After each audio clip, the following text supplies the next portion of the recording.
ఏవి9 TV వార్తలకు స్వాగతం. వార్తలు చదువుతున్నాను కొండేటి. పొంగనూరు టీటీడీ పరిధిలోని శ్రీ కళ్యాణ వెంకటరమణ స్వామి వారి ఆలయంలో వార్షిక బ్రహ్మోత్సవంలో భాగంగా 4వ రోజు శుక్రవారం ఉదయం స్వామివారు రాజమన్నారు అలంకారంలో కల్పవృక్ష వాహనంపై పుర వీధుల్లో ఊరేగుతూ భక్తులకు దర్శనమిచ్చారు. వాహనం ముందు మంగళ వాయిద్యాలు, హిందూ ధర్మ ప్రచార పరిషత్ వారి భజన కోలాటాలు బృందాలు, డప్పు వాయిద్యాలు, ఆలయంలో అన్నమాచార్య ప్రాజెక్టు వారి సంగీత కార్యక్రమాలను వీణులు విందుగా శ్రావణానందకరంగా కొనసాగాయి.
ఉదయం సాయంత్రం ఆలయంలో విశేష హోమ కార్యక్రమాలను నిర్వహిస్తున్నారు.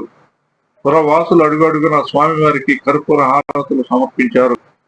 ఆలయంలో ఉదయం సాయంత్రం అన్నప్రసాద వితరణ కార్యక్రమాన్ని నిర్వహించారు. గోవింద నామాల పుస్తక ప్రతులను భక్తులకు ఉచితంగా పంపిణీ చేశారు.